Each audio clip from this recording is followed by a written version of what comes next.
সরকারিভাবে বলা হয়েছিল ডেভিল বলতে মূলত সন্ত্রাসী ও অপরাধীদের কথা বোঝানো হয়েছে। এই অভিযানে 4 দিনে গ্রেপ্তার হয়েছে ৫,১৯৫ জন। এর মধ্যে প্রায় সবাই আওয়ামী লীগের নেতাকর্মী। নিরাপত্তা ও সামরিক বাহিনীর যৌথ অভিযানে শুধু একটি রাজনৈতিক দলের নেতাকর্মীদের এমন গণহারে গ্রেপ্তারে উদ্বেগ জানিয়েছে আন্তর্জাতিক মানবাধিকার সংস্থা হিউম্যান রাইটস ওয়াচ বা HRW। সংস্থাটি রাজনৈতিক সহিংসতা বিচারে নিরপেক্ষতা ও আইনের শাসন নিশ্চিতের জন্য ডক্টর ইউনূসের সরকারের প্রতি আহ্বান জানিয়ে 13 ফেব্রুয়ারি বিবৃতি প্রকাশ করেছে। সংস্থাটির এশিয়া অঞ্চলের উপপরিচালক মীনাক্ষী গাঙ্গুলি বলেছেন, দীর্ঘদিনের দমন-পীড়নে বাংলাদেশে রাজনৈতিক মেরুকরণ মারাত্মক পর্যায়ে পৌঁছেছিল।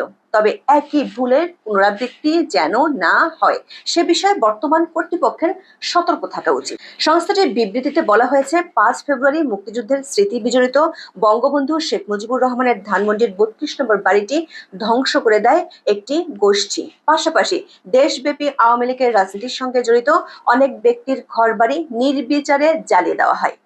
এর ধারাবাহিকতায় গাজীপুরের সাবেক এক মন্ত্রীর বাড়িতে হামলা চালাতে গেলে ছাত্রদের সঙ্গে সংঘর্ষে কয়েকজন মারাত্মক আহত হন।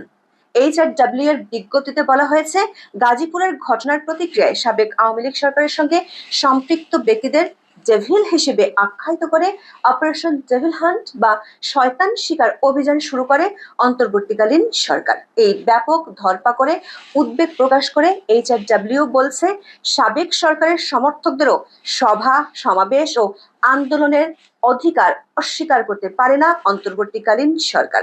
আন্তর্জাতিক আইনের আওতায় এগুলো মানুষের মুখ্য অধিকার। আইন প্রয়োগকারী সংস্থাগুলোর উচিত সেই অধিকারগুলো রক্ষা করা এবং সহজতর করা এবং শক্তি প্রয়োগের আগে যতটা সম্ভব অহিংস উপায়ে প্রয়োগ করা উচিত। মীনাক্ষী গাঙ্গুলি বলেছেন, সাবেক আওয়ামী লীগ সরকার অন্যায় কর্মকাণ্ডের জন্য দায়ীদের জবাবদিহিতার